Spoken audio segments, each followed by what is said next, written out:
UN report says only 87 countries have ever had a woman leader.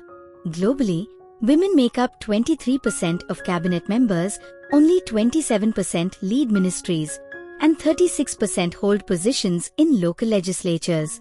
The idea of balance is a fallacy. There is no balance when one side has held power for millennia.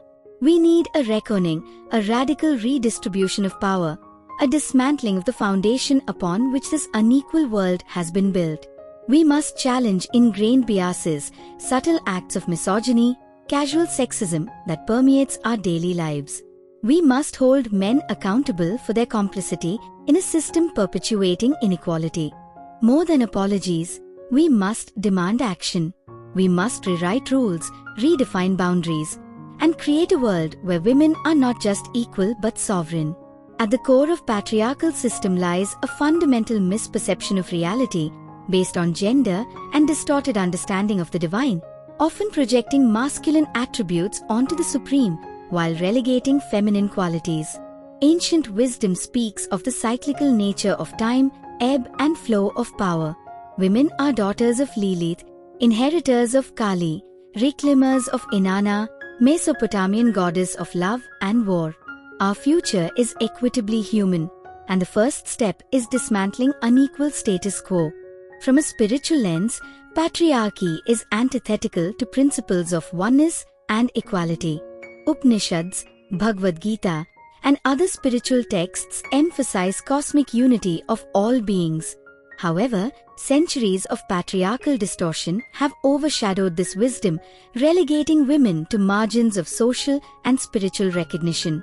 Deconstructing patriarchy, therefore, involves reclaiming this reverence and ensuring that women are seen as harbinger of spiritual and social prosperity. Law of Karma, a cornerstone of Indic spirituality, asserts that all beings are born into their respective conditions based on their past vasanas or inherent nature, not their gender. To privilege one gender over another is a violation of this cosmic justice. Hence, patriarchy becomes an act of collective ignorance. Overcoming it is, therefore, an act of collective spiritual awakening, recognizing that women are equal co-travelers on the path to liberation.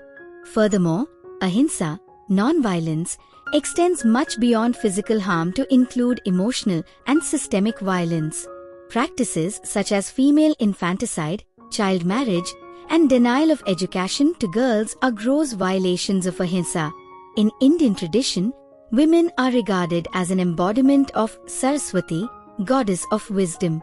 To educate a girl is to honor Saraswati. Cancelling patriarchy demands that we move beyond mere rhetoric and recognize women as torchbearers of wisdom and harmony in society. The call to cancel patriarchy is not a polite request. It is a demand for complete annihilation of a system that has thrived on degradation and erasure of women. We must reject false dichotomy of victimhood and empowerment, recognizing that true power lies in our collective strength and our refusal to be silenced.